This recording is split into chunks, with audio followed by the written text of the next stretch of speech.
Hello students. तो हम discuss कर रहे थे Piaget's theory of cognitive development और उसमें हम स्टेजेस ऑफ कॉग्निटिव डेवलपमेंट को डिस्कस कर रहे थे। तो हमने अपनी लास्ट वीडियो में स्टेजेस ऑफ कॉग्निटिव डेवलपमेंट के दो stages, first sensory motor stage और सेकेंड प्री ऑपरेशनल स्टेज, और इसके जो दो पार्ट्स हैं प्री कंसेप्चुअल फेज और इंट्यूटिव फेज, इसको डिस्कस किया, इसके कैरेक्टरिस्टिक्स को जाना। अब इस वीडियो में हम थर्ड और फोर्थ स्टेज को डिस्कस करेंगे, जो है कॉन्क्रीट ऑपरेशनल स्टेज और फॉर्मल ऑपरेशनल स्टेज। तो आइए वीडियो शुरू करते हैं। कॉन्क्रीट ऑपरेशनल स्टेज, जो कि कॉग्निटिव डेवलपमेंट का तीसरा स्टेज है, और इसकी एज पियाजे ने लगभग 7 से 11 साल का पीरियड बताया है। इस स्टेज में कुछ डेवलपमेंट्स देखने को मिलती है बच्चे की कॉग्निटिव फंक्शन में, यानी मेंटल एक्टिविटीज या मेंटल प्रोसेसेस में। चलिए एक एक करके उन एक्टिविटीज को डिस्कस करते हैं। फर्स्ट जो उन्होंने कहा है कि the child now learns to deal with concepts and ideas that exist only in mental terms। अब जो है बच्चा कुछ ऐसी चीजों को समझना सीख जाता है, कुछ ऐसे कंसेप्ट्स या आइडियाज जो कि सिर्फ मेंटली ही एग्जिस्ट करते हैं। He can now think about things and figure out discrepancies and relationships। अब वो चीजों के बारे में सोचना शुरू कर देता है, उसके अंदर जो डिस्क्रिपेंसी है, कॉन्ट्राडिक्शंस हैं या आपस में जो रिलेशनशिप्स हैं, इन सब चीजों को वो थोड़ा थोड़ा करके समझने लगता है। सेकेंड है he begins to think in terms of a set of interrelated principles rather than single bits of knowledge। यानी कि जो उसकी अब कंसेप्ट फॉर्मेशन में थोड़ी एडवांस लेवल आने लगी हैं और वो इंटर रिलेटेड कंसेप्ट को समझ रहा है, यानी a plus B is equal to C और b plus A is equal to C, इस बात को वो अब समझ रहा है। एग्जाम्पल के तौर पे 2 प्लस 3 इज इक्वल टू 5 करना वो सीख जाएगा और 3 प्लस 2 इज इक्वल टू 5। ठीक है, तो ये हो गई दूसरी कैरेक्टरिस्टिक्स। तीसरा है his thinking becomes more logical and systematic। अब उसकी जो सोच है वो लॉजिकल और सिस्टमैटिक होती जाएगी।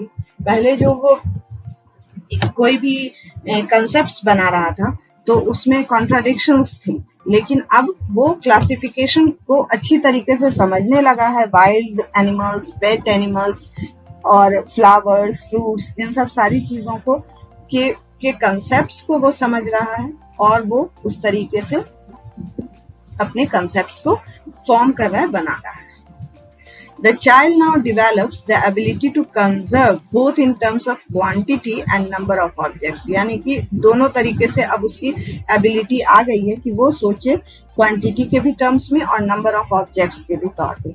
ठीक है, the thinking of child is no longer rigid and irreversible. यानी कि अब बच्चे की जो सोच है वो रिजिड नहीं रह गई है या इरिवर्सिबल जो नहीं हो पा रही थी, अब उसकी वो सोच इरिवर्सिबल होने लगेगी।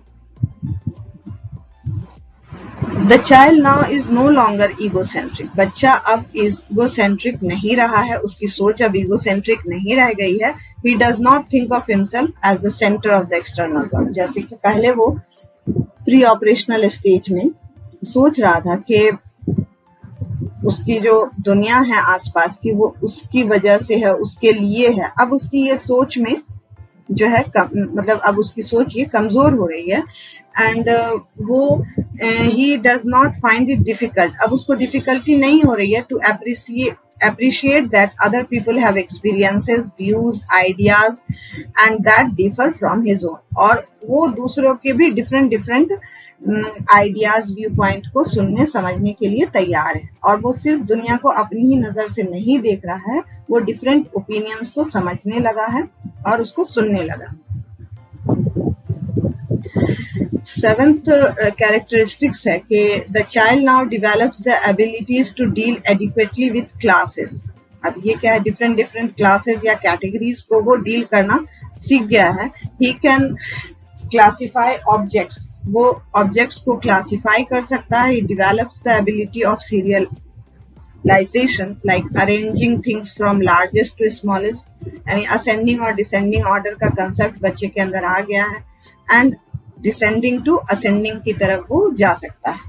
ठीक है, the number concept is also develop. अब धीरे धीरे बच्चे के अंदर नंबर का भी कंसेप्ट आ चुका है, तो क्वांटिटी को वो समझने लगा है, but it all happens in a very simple concrete form. लेकिन ये धीरे धीरे हो रहा है और सिंपली और कॉन्क्रीट फॉर्म में हो रहा है।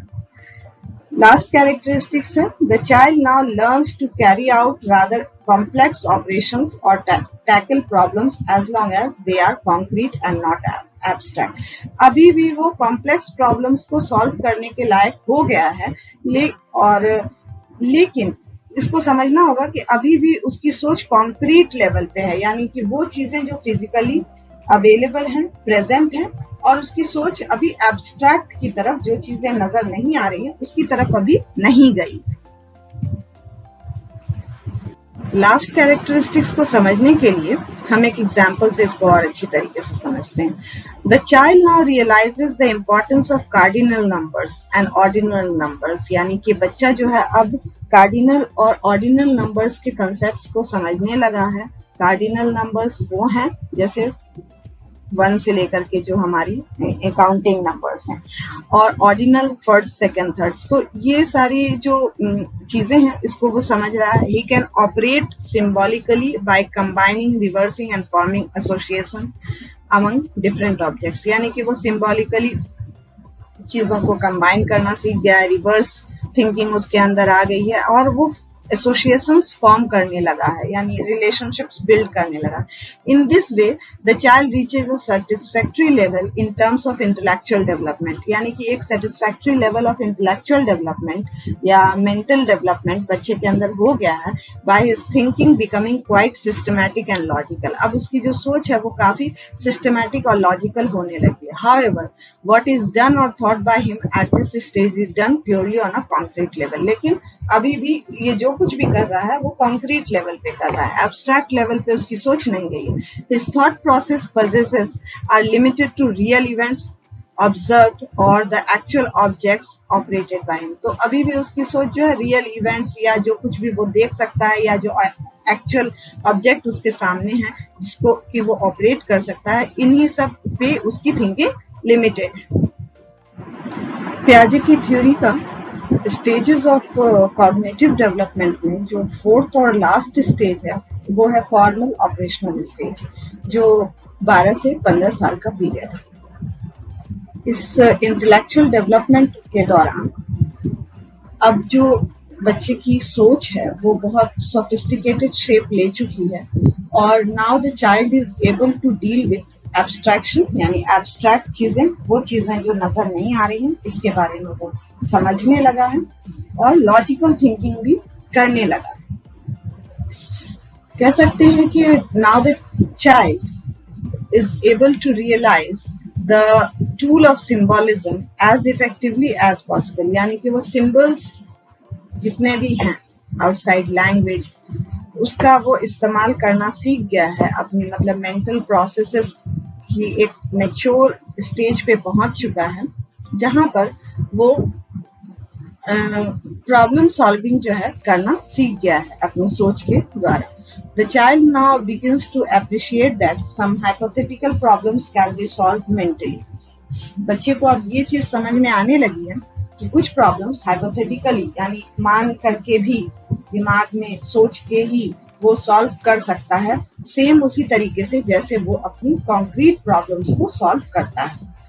अगर एग्जाम्पल के तौर पे अगर हम बच्चे से ये कहें कि ये 5 कलरलेस अडरलेस लिक्विड्स हैं और इनको आप कंबाइन करो इन पांचों को और एक ब्राउन लिक्विड बनाओ, तो हो सकता है कि वो एक पॉसिबल कॉम्बिनेशन ढूंढ ले जो फर्स्ट और सेकंड, फर्स्ट और थर्ड या फर्स्ट और फोर्थ एंड सो ऑन, इन सबको मिक्स कर करके और वो एक हमें ब्राउन लिक्विड दिखा दे बनाकर। तो ये जो वो बच्चा करना सीख गया है ये बहुत ही डिस्टिंक्टिव, बहुत ही इम्पोर्टेंट कह सकते हैं कि कैरेक्टरिस्टिक्स है जो फॉर्मल स्टेज या फॉर्मल ऑपरेशनल स्टेज में बच्चे के अंदर आ चुकी है, जो हमें पिछले के स्टेजेस में नजर नहीं आती थी, और बस बच्चा जो है क्या तब तक पहले कर रहा था, ट्रायल एंड एरर कर रहा था, है ना। Moreover, the child's thinking at this stage does not remain only concrete, और बच्चे की जो सोच है अब सिर्फ concrete नहीं रह गई है, बल्कि वो hypothetical या considerations करके to the most unusual ideas, और अलग अलग unusual ideas को वो consider करके solve कर रहा है, and hence the creative aspects in the child are very much visible. तो creative aspects भी उसकी बहुत visibly नजर आने लगती है, बच्चे poems, poetry समझने लगते हैं. And during this age, not only in terms of concrete operations, ये बच्चा ना सिर्फ concrete operations कर सकता है, बल्कि वो अब abstraction और pure imagination की भी चीजों को करना सीख गया है. जैसे कि एग्जाम्पल के तौर पे पहले के स्टेज में if we were to ask a child to imagine he has 3 fathers, अगर हम पहले बच्चे को कहें कि चलो इमेजिन करो कि तुम्हारे 3 fathers हैं, तो he might reply that it is no use imagining such a thing as one can only have one father. तो उनको ऐसा लगेगा कि अरे 3 फादर तो किसी के होते ही नहीं है, तो वो इमेजिन भी नहीं कर पाएगा, उसको इमेजिन करने में भी प्रॉब्लम आएगी. लेकिन इस स्टेज पे इस तरीके के जो अगर इमेजिनरी सिचुएशंस उनको दिए जाते हैं तो वो ये प्रॉब्लम सॉल्व करने के लिए एबल हो जाते हैं. लेकिन however in formal operational stage such thoughts involving unusual ideas are possible. लेकिन फॉर्मल ऑपरेशन स्टेज में अगर वो आएंगे तो उनको ये जो अनयूजुअल आइडियाज हैं ये समझ में आने लगते हैं. The other noticeable characteristics of this stage, as Piaget found, was the child's interest in dealing with things that do not exist in reality, instead of the things concerning the present, which are actually perceived by him. तो अब जो दूसरा important characteristics है जो इस stage में पाया गया है वो है कि बच्चा अब जो चीजें एग्जिस्ट नहीं भी कर रही है रियलिटी में उसके भी बारे में एक वो सोच बना सकते हैं और उसको वो परसीव और समझने लगते हैं. इनफैक्ट पियाजे was of the opinion that the thought process and the intellectual functioning of a child at the formal operational period reflect the beginning of the most advanced stage in the functioning of his cognitive system. तो कहा जा सकता है कि formal stage of cognitive development में बच्चा जो है वो advanced level of cognition cognitive process या कॉग्निटिव फंक्शनिंग शो करना शुरू कर देता है, दिखाना शुरू कर देता है, और it provides a ladder to reach the limits of a person's intellectual development. और फॉर्मल ऑपरेशनल स्टेज के बाद जैसे जैसे मैच्योरेशन आती जाएगी, जैसे जैसे बच्चे के अंदर एक्सपीरियंसेस आते जाएंगे, वो अपनी highest potential of intellectual development को रीच करेगा and actualise his potentiality to the maximum in the available circumstances. और जो भी उसके इन एंड अराउंड सर्कमस्टांसेस होंगे उसमें वो अपनी फुल पोटेंशियल को रीच करेगा. तो जो higher order of intellectual functioning जो अभी इस स्टेज में बच्चे के अंदर आ गई है, तो पियाजे का मानना है या कहना है कि इसमें अब वो बहुत ही सोफिस्टिकेटेड कॉग्निटिव एबिलिटीज को वो शो करेगा. पहला है कि he will build up multiple hypothesis and a number of alternate solutions. एक ही प्रॉब्लम के वो मल्टीपल हाइपोथेसिस पहले तो बनाएगा और उसके बाद उसके एक एक करके अल्टरनेटिव सॉल्यूशंस भी बनाएगा और फिर पता लगाने की कोशिश करेगा कि क्या इसका एप्रोप्रिएट हाइपोथेसिस है या क्या इसके पॉसिबल सॉल्यूशन. सेकेंड है verify all possible solutions in a systematic and logical. वो वन बाय वन एक एक करके सारे ही हाइपोथेसिस को टेस्ट करेगा और उस प्रॉब्लम की सॉल्यूशन को बहुत ही सिस्टमैटिक और लॉजिकल वे में सॉल्व करने की कोशिश करेगा. थर्ड है generalize and arrive at abstract rules that cover many specific situation. और वो कुछ ऐसे आइडियाज और ऐसे रूल्स बनाएगा जिससे कि वो अपने प्रॉब्लम्स को हर सिचुएशन में सॉल्व कर सके. तो इस तरीके से हम कह सकते हैं कि after the expiry of formal operation stage की जब एक्सट्रीम पे बच्चा पहुंच जाएगा, द चाइल्ड में रीच फुल कॉग्निटिव पोटेंशियल. तो बच्चे के अंदर फुल कॉग्निटिव पोटेंशियल आ जाएगी, यानी कि वो फुल्ली डिवेलप हो जाएगा एज अ मैच्योर बीइंग जो कि कैपेबल है हर तरह के मेंटल एक्टिविटीज और मेंटल एक्सरसाइजेस या स्किल्स को शो करने के लिए। It thus represents a stage which helps the child to attain mental maturity. अब उसके अंदर एक मेंटल मैच्योरिटी आ गई है with respect to the development of his cognitive abilities, यानी कि वो अपनी कॉग्निटिव एबिलिटीज, मेंटल एबिलिटीज से जितनी भी काम को वो कर सकता था वो करना सीख चुका है और वो फुल्ली मेच्योर हो चुका है in terms of cognitive skills. से हमने पियाजे की जो कॉग्निटिव डेवलपमेंट के 4 स्टेजेस थे उनको हमने कवर कर लिया है और नेक्स्ट वीडियो में हम पियाजे की थ्योरी के एजुकेशनल इम्प्लीकेशंस को समझेंगे और मेजर क्रिटिसिज्म ऑफ पियाजे थ्योरी ऑफ कॉग्निटिव डेवलपमेंट, यानी कि कॉग्निटिव डेवलपमेंट की जो उन्होंने थ्योरी दी है उसके क्या मेजर क्रिटिसिज्म है।